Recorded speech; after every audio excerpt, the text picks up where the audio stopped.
For a lot of people, their home becomes an advertisement of status and wealth, which serves, from a utilitarian perspective, only accomplishes a few things.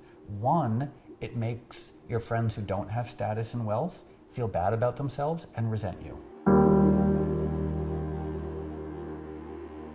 Hi, I'm Erin Castellino with LA Home Magazine, and I'm here today with Moby to talk about living in LA and architecture and art and anything that comes up. So thank you for letting us into your home. My pleasure.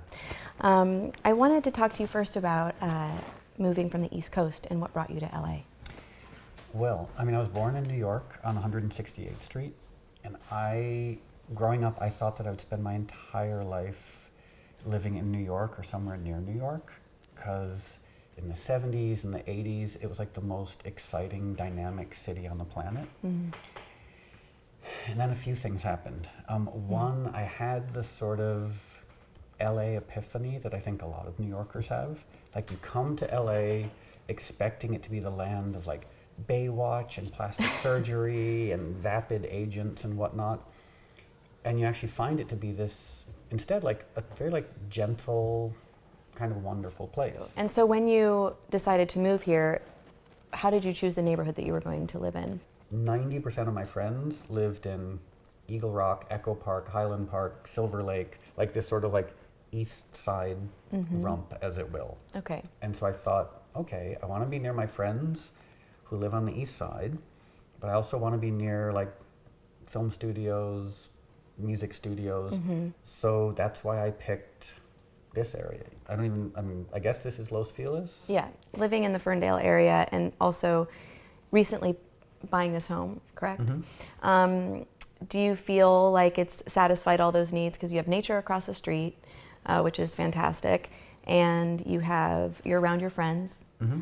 Do you feel like a lot of times people come to Los Angeles and buy huge homes and they get into these really big spaces? I've done that. Okay, yeah. And so although your home is lovely, and I was lucky enough to go to one of your other homes prior to this house, it's smaller.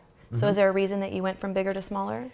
Yeah, when I first moved here, I moved to this, it was like a 4-acre estate in Beechwood Canyon, and it was beautiful. It was this castle from 1927. It was a John Lautner guest house, and it was big and grand and impressive. But then I realized on a day-to-day basis, I didn't use most of it. Right. I'm just one person. Like, I don't have a family. I don't really like having house guests. Yeah. And so most of the house and most of the property just never got used. And it seemed like such a waste, to have these real limited resources in terms of like time, attention, etc., using them to sustain something that I didn't really use to its full capacity. Right. When I moved in here, Puff Daddy moved to some like $30 million estate in Bel Air, Brentwood. Yeah. And I thought to myself, I was like, well, he's got this 20,000 square foot house. He's still just gonna like sit at the kitchen table checking Facebook, like. It goes along with that thing about the status quo of you talking about having space that is more for a look than it is for how we actually live. And then this idea of like people pursue, and I've been guilty of this as well, like pursuing like status and wealth.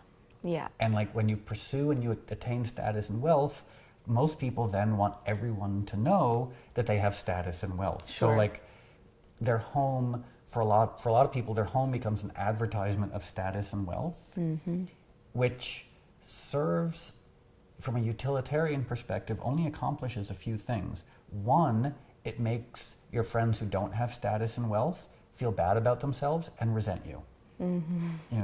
Two, it attracts the sort of vapid people who are attracted to status and wealth. And three, it compromises your day-to-day living. Sure. So like, if I go to someone's house, like, I don't really care. Like, if they have an original Rothko, I simply think to myself, like, really? Like, that's the best thing you could do with $25 million? You couldn't think of anything more interesting than like a Rothko that every other rich person has. Like, right. And it's canvas with paint on it. It's nice. Have you considered a poster of a Rothko? It costs $100 you can get on eBay and spend the other $24 million on something a little more interesting. Sure.